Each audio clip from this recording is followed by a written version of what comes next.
This one's called In Vain. There are losses in life so great I can't say. Senses can't stand against them.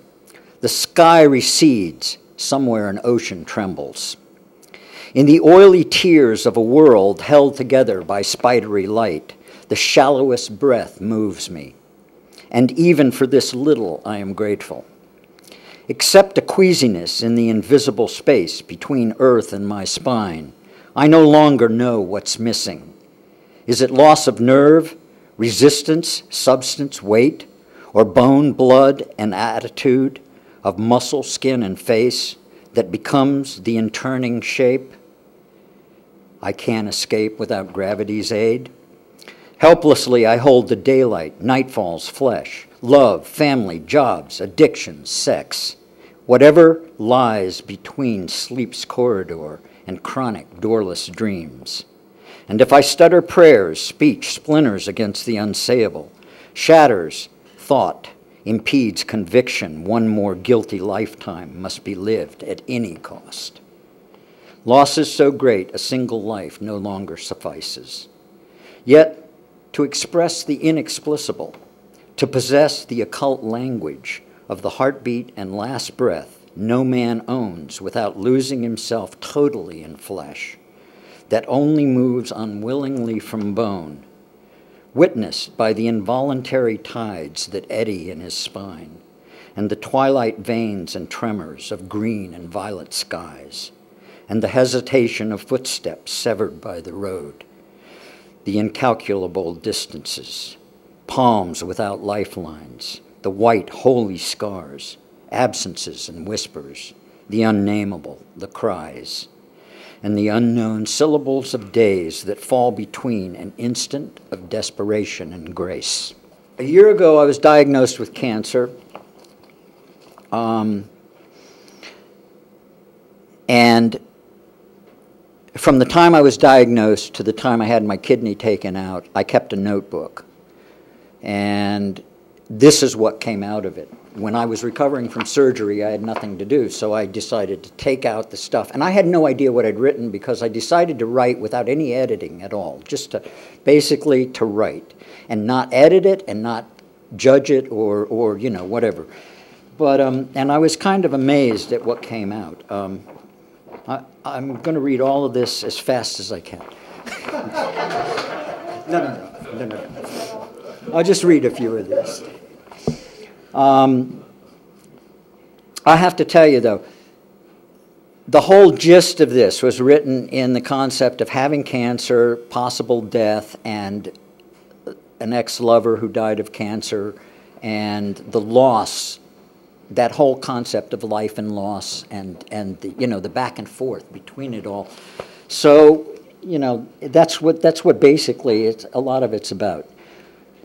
I don't remember every detail, every breath, but I do remember how death failed to take her from me, even at the cusp of differences, bared by love's recessions and memory's transgressions. Shadow, shadow on the wall, who's the fairest of them all? The one who endures the light that soaks my ragged thoughts, or the silence she becomes, dressing a wounded tongue?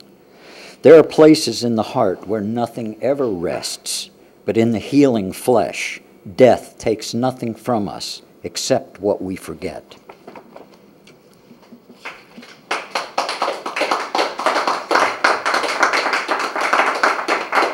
When it began, there was no prediction, warning, breeze, and he took her winter into his cells and bones and bled, frost without pattern or lace, until age mirrored a face that revealed weather in reflection, never his own. Before it ended, he was terrified in little ways. The sun would fail abruptly in a revolt of solar flares, and the moon would forget to reflect in empty tidal pools abandoned in neglect. When the new year rose from the dead, his body shrank to shadow, lost in deeper shade, his songs diminished to specks in the dark, dry corners of his eyes. Staring, always staring east or west, but never at twilight or sunrise or the total eclipse that kept leaves of doubt trapped in the trees of his Gethsemanes. After it was over, the wind abused him, but only its abuse could comfort him. As a vast vermilion sky pressed down on him, her cold green eyes of sea confused him. All the weight of gravity and light closed in around him. White dressing wound around a wound.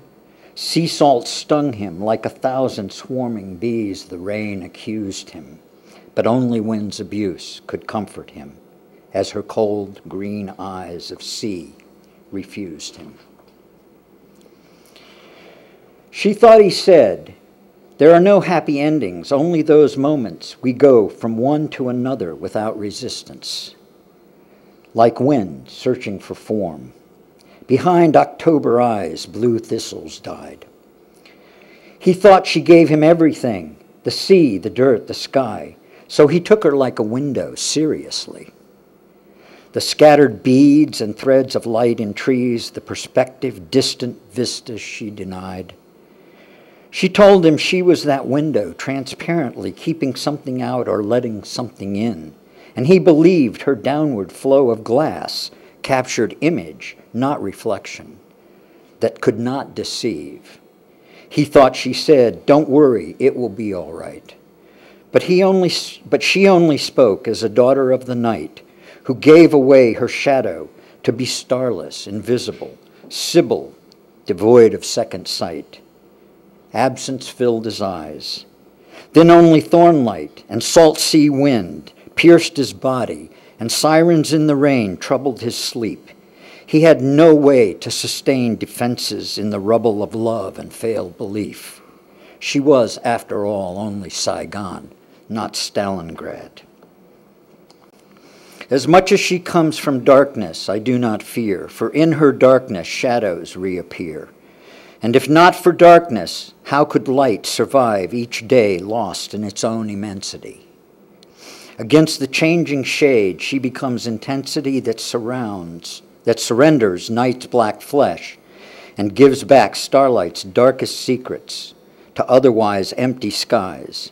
And in the raw nerves of dreams she comes to me, sweating oil of cinnamon and lime, and basks in the blue, windy lagoons of my eyes.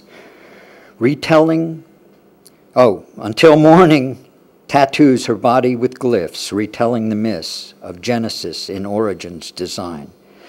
But when I reach for her, she drifts from life's wilderness into death's creation and repeats the name, Eclipse. This is a poem for my daughter that was written in this same series. My daughter is a dragonfly hovering at the edge of colors soft as the wings that whir around her. Gentle and wild, she lets her lovers wound her, lowers her voice and cries as I try to look away. Trees, the sea, blue sky, whatever allows me to hide my fear. To protect her, I turn my tears into prisms. Let light trickle through the rainbow's refraction. Let love liquefy the slightest trepidation. In the pause between silence and breath, I realize she is a woman grown far beyond my control, no longer the child I desperately want to hold and shelter until all danger passes. If only I could be that quiet, sunlit country pond in a meadow of of weeds and Queen Anne's lace, where she alights when she needs to rest. But she says she does not need me, and feels wither in the immensity of failure to be what she wants her father to be. Praying, world, world, don't take her from me yet. I am not ready to let go or willing to forget a single breath that animates her flesh as she travels beyond what I am, taking with her the spirit, hope, life, and breath of everything heredity willed in our genetic genesis.